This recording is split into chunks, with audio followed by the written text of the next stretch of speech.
Friends, welcome to my channel and मेडी हम 98। So friend, आज का हमारा टॉपिक है गाउनिंग। मीन्स गाउन होते क्या हैं, इनके क्या क्या पर्पज़ होते हैं एंड इसके क्या क्या टेक्निक्स होते हैं, इसके बारे में आज हम पढ़ने वाले हैं। तो चलिए बिना टाइम को वेस्ट किए टॉपिक को स्टार्ट करते हैं। तो फर्स्टली हम पढ़ेंगे गाउनिंग के डेफिनेशन के बारे में। तो डेफिनेशन में आपको क्या बताया गया है कि the process of wearing special garments in order to control particulate contamination. Means किसी भी कंटामिनेशन को कंट्रोल करने के लिए या रोकने के लिए किसी स्पेशल टाइप के गारमेंट्स को वियर करने की प्रोसेस ही क्या कहलाती है, गाउनिंग कहलाती है। मीन्स किसी भी तरीके के कंटामिनेशन को स्टॉप करना। मीन्स जो भी नर्स है या जो डॉक्टर है वो खुद को बचाने के लिए एक स्पेशल टाइप के गारमेंट्स को वियर करते हैं, इसी प्रोसेस को ही हम गाउनिंग कहते हैं।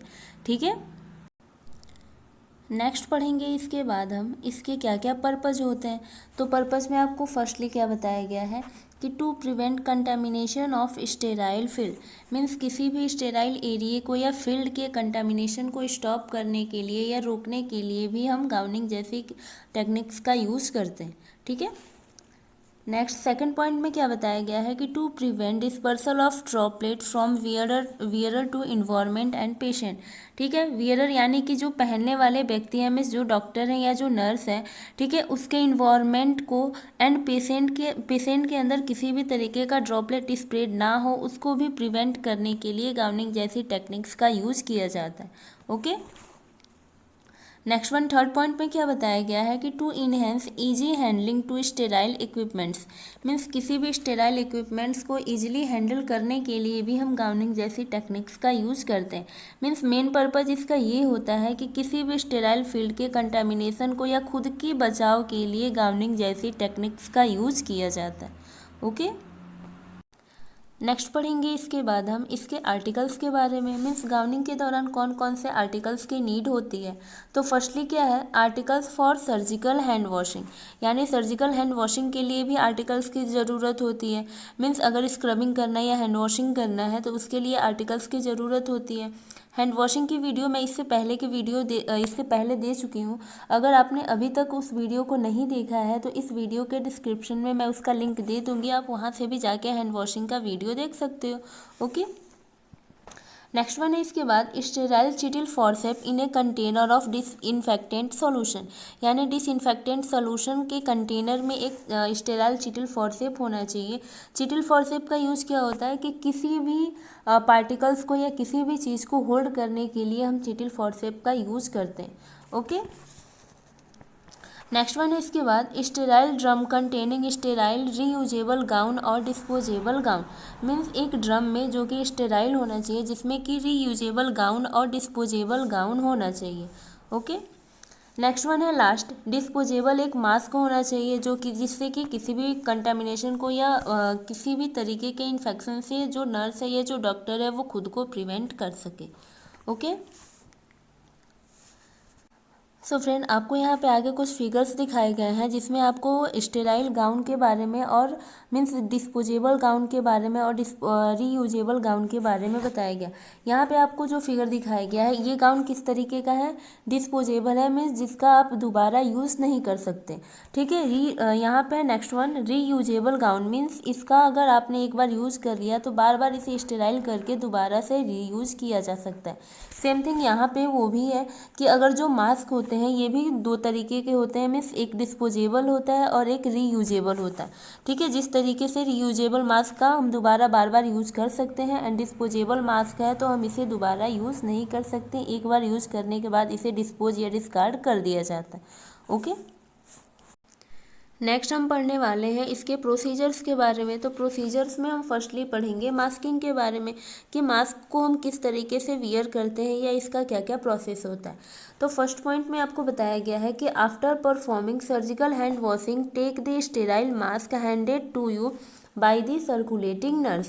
ठीक है, मीन्स सर्जिकल हैंड वॉशिंग करने के बाद या जब सर्जिकल हैंड वॉशिंग परफॉर्म हो जाता है उसके बाद सर्कुलेटिंग नर्स के थ्रू क्या होता है कि जो सर्जिकल मास्क है उसको हैंडेड किया जाता है या दिया जाता है। Okay, next one second point में बताया गया है कि hold it by top two strings keeping top edge above the bridge of nose. ठीक है, means bridge of nose means nose के ऊपर। ठीक है, नोज के ऊपर के साइड से जो दो मास्क के दोनों स्ट्रिंग्स हैं, ठीक है, इसको होल्ड किया जाता है या पकड़ा जाता है प्रॉपरली। अगर उसे हम जब तक होल्ड नहीं करेंगे तब तक प्रॉपर वे में जो मास्क है उसको टाई अप नहीं किया जा सकता। ठीक है, टाई करने से पहले जो दोनों उसके स्ट्रिंग्स हैं उसको होल्ड करना ज़रूरी होता है। Okay, next one third point में क्या बताया गया है कि tie both top strings at back of head above ear. ठीक है, मीन्स हेड एंड ईयर के ऊपर पीछे की साइड में जो दोनों स्ट्रिंग्स है उसको टाई करना या बांधना। मीन्स हेड एंड ईयर के ऊपर के साइड में पीछे की साइड जो दोनों स्ट्रिंग्स हैं मास्क की, ठीक है, उसको प्रॉपरली पीछे के साइड से टाई किया जाता है या बांध दिया जाता है। ओके, नेक्स्ट पॉइंट में बताया गया है कि tie the two lower strings smoothly around neck well under the chin. ठीक है, मीन्स जो चिन होता है, मीन्स जो चिन यानी कि जो ठुड्डी होती है उसके नीचे और नेक के अराउंड में यानी नेक के चारों तरफ जो स्ट्रिंग्स होता है उसको प्रॉपरली टाई किया जाता है या चारों तरफ अच्छे तरीके से बांध दिया जाता है। जब तक उसे हम चिन के पूरे एरिया में या जो नेक है उसके चारों तरफ अच्छे तरीके से जो लोअर स्ट्रिंग्स है उसको अगर हम टाई अप नहीं करेंगे तो उसकी वजह से जो मास्क है उसके इधर उधर यानी प्रॉपर फिट ना होने के चांसेस बने रहते हैं। ठीक है, तो प्रॉपरली फिट होने के लिए नेक के चारों तरफ जो स्ट्रिंग्स है या जो दोनों स्ट्रिंग्स है उसको प्रॉपरली बांधना ज़रूरी होता है या टाई अप करना बहुत ज़्यादा ज़रूरी होता है। Okay, next one last point में बताया गया है कि gently pinch upper portion of mask around the bridge of knows, bracket में है इंश्योर प्रॉपरली फिटिंग। ठीक है, यानी कि अपर साइड में ब्रिज ऑफ नोज में यानी कि जो नोज का ऊपरी भाग है उसके साइड में चारों तरफ मास्क को पिंच किया जाता है या दबाया जाता है। ठीक है, इसलिए दबाते हैं जिससे कि प्रॉपरली जो मास्क है वो फिट हो जाए। अगर उसे हम प्रॉपरली पिंच नहीं करेंगे ब्रिज ऑफ नोज के साइड में तब जो मास्क है वो प्रॉपरली फिट नहीं होगा। अगर प्रॉपरली फिट नहीं हो रहा है तो उसकी वजह से इन्फेक्शन होने के चांसेस बने रहते हैं। लाइक आप यहाँ फिगर में भी देख सकते हो कि जो नर्स है वो किस तरीके से पहले अपर के जो दोनों स्ट्रिंग्स है उसको होल्ड कर रही है या टाई अप कर रही है। अपर के जो दोनों स्ट्रिंग्स है उसको होल्ड करने के बाद या टाई करने के बाद वो लोअर साइड के जो दोनों स्ट्रिंग्स है उसको वो टाई कर रही है। लाइक जिस तरीके से इससे पहले मैंने आपको प्रोसीजर में बताया, आप यहाँ फिगर में देख के समझ सकते हो कि जो नर्स होती है वो मास्क को किस तरीके से अपर एंड लोअर पोर्शन में टाई अप करती है। ओके, नेक्स्ट पढ़ेंगे इसके बाद हम गाउनिंग के बारे में। मीन्स गाउन का क्या प्रोसीजर होता है या क्या प्रोसेस होता है जिसके थ्रू हम गाउन को वियर करते हैं। तो फर्स्ट पॉइंट में क्या बताया गया है कि grabs the sterile gown at the crease near the neck, hold it away from your self and permit it unfold freely without touching anything included the uniform.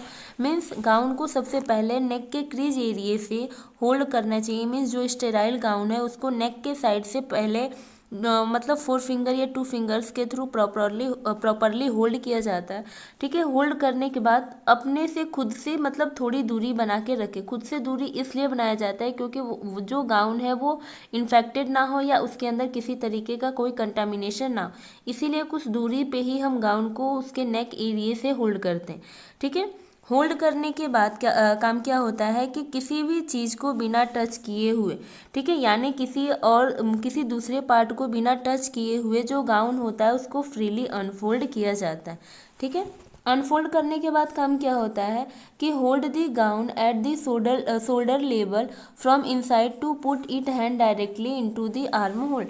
ठीक है, मीन्स जो गाउन है, ठीक है, गाउन के शोल्डर लेवल से inner side में gown को होल्ड करते हैं और अपने दोनों हाथों को अंदर की तरफ डालते हैं या इनर साइड में लेके जाते हैं।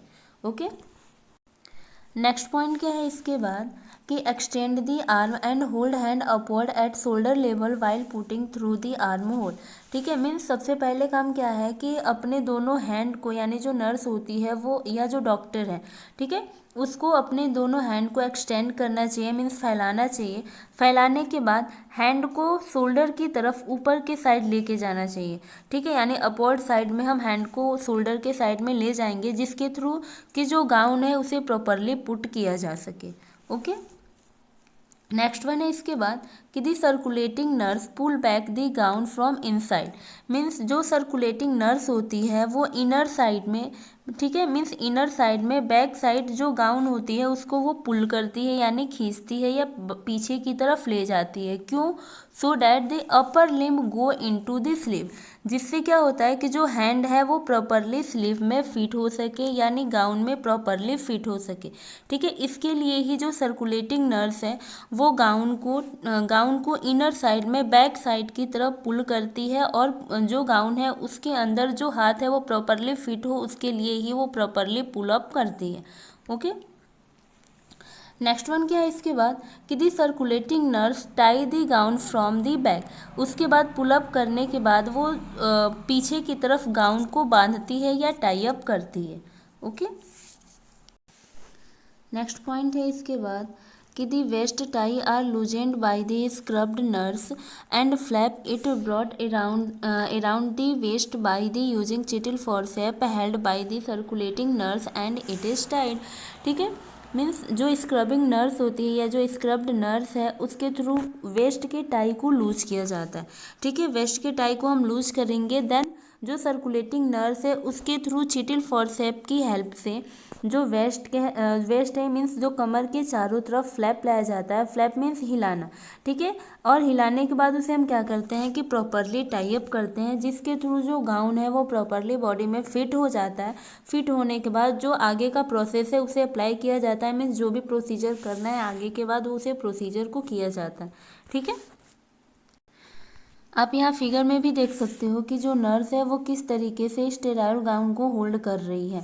ठीक है, मीन्स सबसे पहले उसने अपने दोनों हैंड्स को प्रॉपरली एक्सटेंड किया। एक्सटेंड करने के बाद वो अपने दोनों हैंड को अपर लेवल पे यानी शोल्डर के साइड अप कर रही है, ऊपर की तरफ ले जा रही है, जिसके थ्रू वो गाउन को प्रॉपरली अपने बॉडी में या हैंड्स में प्रॉपरली फिट कर सके। ठीक है, नेक्स्ट पढ़ेंगे इसके बाद हम डफिंग ऑफ गाउन एंड मास्क। ठीक है, यानी कि जो मास्क है या जो गाउन है उसको किस तरीके से रिमूव किया जाता है। डफिंग का मतलब क्या होता है? रिमूविंग या रिमूव करना। जिसमें हम फर्स्ट पढ़ेंगे गाउन के बारे में। मीन्स जो गाउन होता है उसकी डफिंग किस तरीके से की जाती है।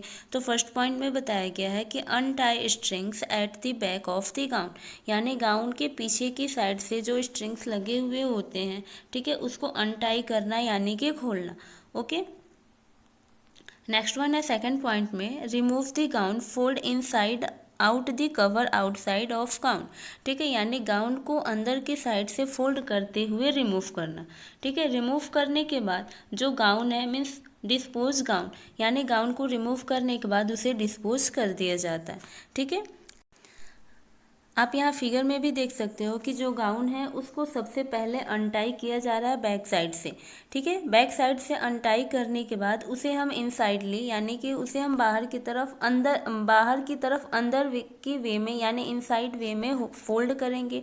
फोल्ड करने के बाद उसे रिमूव करेंगे। रिमूव करने के बाद डायरेक्टली जो गाउन है उसे डिस्कार्ड कर दिया जाएगा या डिस्पोज कर दिया जाएगा। ओके, नेक्स्ट वन है इसके बाद मास्क की डफिंग किस तरीके से की जाती है, यानी जो मास्क है उसको किस तरीके से हम रिमूव करेंगे। तो मास्क को रिमूव करने के लिए सबसे पहले हम हैंड वॉशिंग करते हैं, यानी हैंड वॉशिंग करना चाहिए। हैंड वॉशिंग करने के बाद सेकंड वन में आपको बताया गया है कि अनटाई लोअर स्ट्रिंग्स फर्स्ट, यानी कि सबसे पहले नीचे के जो स्ट्रिंग्स लगे हुए होते हैं उसको अनटाई करना। देन ऊपर के साइड में जो स्ट्रिंग्स लगे हुए होते हैं उसको अनटाई करना। अनटाई करने के बाद जो मास्क है उसको फेस के थ्रू से पुलअप करना, खींचना या बाहर की तरफ निकालना। ठीक है, जब मास्क को आप प्रॉपरली पुलअप कर लेते हो या पुल आउट कर लेते हो तो उस दौरान जो मास्क है उसको बाहर की तरफ यानी कि जो भी स्ट्रिंग्स है उसको होल्ड करें और होल्ड करने के बाद प्रॉपरली उसे डिस्कार्ड कर देना चाहिए या डस्टबिन में डाल देना चाहिए। ठीक है, अगर जो मास्क है वो रीयूजेबल है तो उसे हम स्टरलाइजेशन के लिए भेज देंगे। अगर वो डिस्पोजेबल है तो उसे हम डायरेक्टली डिस्कार्ड कर देते हैं या डस्टबिन में डाल देते हैं। ओके, सो फ्रेंड, आज का हमारा टॉपिक यहीं पे स्टॉप होता है। आई होप आपको ये वीडियो पसंद आई होगी। अगर वीडियो पसंद आई है तो प्लीज़ वीडियो को लाइक करें, कमेंट करें एंड शेयर करें। बट इस वीडियो से रिलेटेड अगर आपको कोई कन्फ्यूजन या क्वेश्चंस है तो कमेंट बॉक्स में ड्रॉप भी कर सकते हो। एंड मोस्ट इंपॉर्टेंट थिंग, अगर आप हमारे चैनल पर नए हो, आपने अभी तक हमारे चैनल को सब्सक्राइब नहीं किया है तो प्लीज़ चैनल को भी सब्सक्राइब कर दीजिए। Thank you.